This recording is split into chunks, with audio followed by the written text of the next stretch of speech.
Hello everyone नमस्ते। धेरैजना साथीहरूको क्वेसन के भयो भने होइन हामी ओभरवेट छ, सिजर्स मम छ होइन, जम्पिङ गर्न सक्दैन, जम्पिङ गर्दाखेरि पार्टीहरूलाई असर गर्छ होइन, पिसाबहरू लिकेज हुन्छ भन्ने जस्तो कुराहरू आयो होइन। मैले चाहिँ वर्कआउटहरू गर्दाखेरि अलिकति बेसी जम्पिङ गराएर गर्ने गरेको छु। सो म तपाईँहरूलाई आज 10-12वटा वर्कआउटहरू गरेर देखाउँछु छु। एकदमै सिम्पल है, जम्पिङ पनि छैन, केही पनि छैन। यदि तपाईँ ओभरवेट हुनुहुन्छ, 80-90 केजी हुनुहुन्छ भने पनि प्रब्लम भएन। तपाईँ सिजर्स गरेको 5-6 महिना भयो र पनि गर्न सक्नुभयो। यदि तपाईँ बिगनर्स हुनुहुन्छ र पनि तपाईँले गर्न मिल्यो। अनि अर्को कुरा चाहिँ जो साथीहरूले होइन ह्याभी जम्पिङहरू गर्न सक्नु भएन, निजहरूको प्रब्लम छ, उहाँहरूले पनि गर्न मिल्यो। सबभन्दा पहिला तपाईँले आफ्नो खानपानमा कन्ट्रोल गर्नु पऱ्यो। वर्कआउट भन्ने कुरा तपाईँको फिटनेसको लागि मात्रै हो होइन, एक्स्ट्रा क्यालोरी बर्न गर्नको लागि, तपाईँको फ्याट लसको लागि हो। यदि तपाईँले साथसाथमा वेट लस गर्ने भने विथ क्यालोरी डेफिसिट तपाईँले गर्नै पर्छ होइन, जसमा मैले सिम्पल यो वर्कआउटहरू गरेर देखाउँछु। सो तपाईँहरूले घर बसेर फलो गर्न सक्नुहुन्छ है त। स्टार्ट गरौँ। नम्बर 1 है, तपाईँ यो पोजिसनमा आउनुहोस्। 1 मिनट गर्नुहोस् यसलाई। हामी आज फर्स्ट डे जम्मा 20-20 मात्रै गर्छौँ है। तपाईँ स्टार्टिङको पहिलो हप्ता तपाईँले जस्ट 20-20 गर्नु पऱ्यो है, धेरै गर्नु पर्दैन। सबै स्टेपहरू जस्ट 20-20 गर्नुहोस् होइन। तपाईँ सक्नुहुन्छ भने 2-3 दिनपछि चाहिँ रिपिट गर्न सक्नुहुन्छ त्यो वर्कआउटहरू होइन। 20-20 2 सेट गर्न सक्नुहुन्छ। आफ्टर 5 डेज पछि 3 सेट गर्न सक्नुहुन्छ। तर आज भोलि पर्सि 3 दिन चाहिँ हामी एकदमै सिम्पल तरिकाले होइन यसरी यसलाई चाहिँ 1 मिनट गर्नु होला होइन। नम्बर 1 मा भयो यो, अरू चाहिँ 20-20। नम्बर 2 लेग्सलाई उठाएर बटलाई कि ह्यान्ड्सलाई ब्याक साइड है, यसरी यसलाई 20 टाइम्स। जम्पिङ छैन, केही पनि छैन, एकदमै सजिलो छ तपाईँहरूको लागि होइन। यसलाई पनि 20 टाइम्स गर्नु पर्यो। ब्याक साइडबाट देखाउन चाहे एकचोटि होइन, यसरी बटलाई किक गर्ने। हातहरू ब्याक साइड जाँदाखेरि लगभग तपाईँको यो कलमको पार्टको हड्डीहरू यसरी टच हुनु पर्यो। नम्बर 2 नम्बर 3 यो पोजिसनमा बस्नुहोस्। फर्स्टमा राइट लेगलाई ओपन गर्नुहोस्, ह्यान्ड्सलाई साइड, बोथ ह्यान्ड। 2 3 4 1 2 3 4 1 2 3 4। सजिलो छ नि होइन। 3 4 यसलाई पनि जम्मा 20 स्टेप गर्नुहोस् है। 1 2 3 4 यो बल्ल 1 भयो, 2 3 4 2 भयो। म गर्न धेरै गरिसकेँ, काउन्ट गर्दाखेरि बल्ल 3 भयो। यो भयो नम्बर 3। अब जान्छौँ नम्बर 4 मा। जम्पिङ गर्न सक्नुहुन्न, सो स्लोली 1 2 3 4 5 6 7 8 9 10। यो पनि 20। Next but kick 1 2 3 4 5। Both side गर्दाखेरि बल्ल तपाईँको 20 पुग्नु पर्यो है। यो भयो। नेक्स्ट वान, लेग्सहरूलाई थोरै आफ्नो सोल्जरभन्दा अलिकति बेसी ओपन गरौँ। लेफ्ट ह्यान्ड लिएर राइट लेगको थम्बलाई टच गर्नुहोस् अनि राइट ह्यान्ड अप। 1 हेर्दा हेर्दा पनि यहाँ माथि हेर्नु पर्यो ह्यान्डलाई। 1 2 3 4 5 6। म जस्ट डेमो मात्रै देखाउँछु। 20-20 काउन्ट गरेर गर्नु पर्यो है। भिडियो पज गर्दै हेर्दै गर्नुहोस् होइन। नेक्स्ट वान, लेग्सलाई माथि उठाएर हजुरले ह्यान्डलाई तलबाट लाएर क्ल्याप गर्नु पर्यो। 1 2 3 4 5 6। यसरी सिधा लान सक्नुहुन्न भने लेग्सलाई यसरी फोल्ड गरेर पनि गर्न सकिन्छ है। यसरी यसलाई पनि 20। सजिलो छ। 20।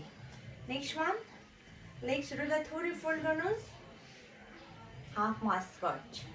1 2 स्लोली 3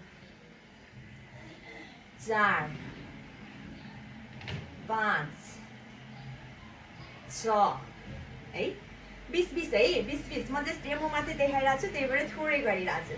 नेक्स्ट वान, यही पोजिसनमा हामी होल्ड गर्छौँ यतिकै है।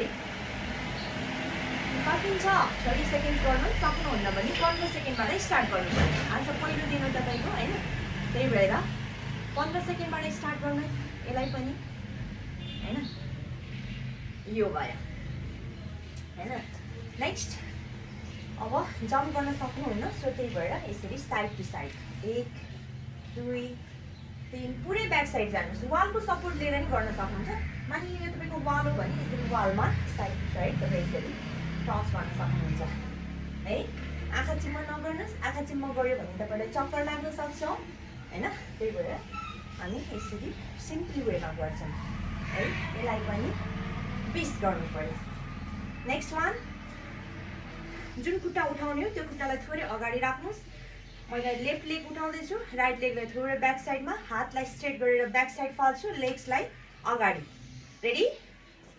1 2 3 4 5 6 7 8 9 10 20. Next side same. 1 2 3 4 5 6 7 8 9 10. इजी छ नि है। नेक्स्ट हातहरूलाई इन्टरलक गरेर यसरी टाउकोको साइडमा राख्नुहोस्। राख्नुभयो। अब लेग्सलाई उठाएर हातको कुइनालाई साइडमा यसरी ल्याएर लेग्सको घुँडाको पार्ट र हातको कुइनाको पार्टलाई टच गर्नु पर्यो। रेडी? 1 2 3 4 5 6 7 8 9 10. सजिलो छ। नेक्स्ट थोरै अब साइड साइडको लागि पनि गरौँ होइन। यहाँ मासु हुन्छ नि त्यसको लागि है। जति सक्नुहुन्छ त्यति जानुहोस् ल। साइड साइड 3 3 4 5 यसलाई पनि 20 गर्नु पर्यो। हातलाई इन्टरलक गरेर माथि साइडतिर ब्यान्ड गर्नुहोस्।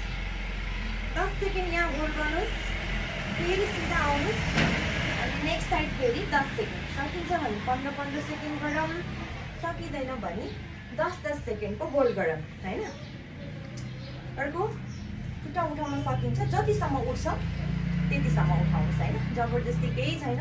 ठिक छ, आज यति उठ्ला होइन, भोलि अलिकति माथि जाला, पर्सि अझै माथि आउला, निकै पर्सिबाट यसरी स्ट्रेट होला होइन। 20 यो साइड, नेक्स्ट 20 यो साइड। हजुर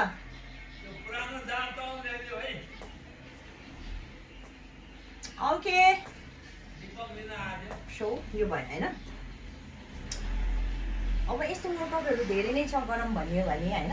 म चाहिँ जस्ट आज हजुरहरूलाई डेमो मात्रै देखाएँ। एक हप्ता तपाईँले यो सबै सेटहरू गर्नुहोस्, 20 सेटमा गर्नुहोस् होइन। धेरै गर्न जरुरी पनि छैन। सो दोस्रो र तेस्रो दिन चाहिँ तपाईँले वर्कआउट गरेको दोस्रो र तेस्रो दिन एकदमै गाह्रो हुन्छ, लेग्सहरू पुरै पेन हुन्छ, बडीहरू एकदमै पेन हुन्छ। तर पनि तपाईँ दोस्रो तेस्रो चौथो दिन कन्टिन्यू गर्नुभयो भने आफ्टर 5 डेजमा त्यो पेनहरू आफै रिलिफ भएर जान्छ। आज गरेर भोलि छोड्नुभयो भने गाह्रो हुन्छ।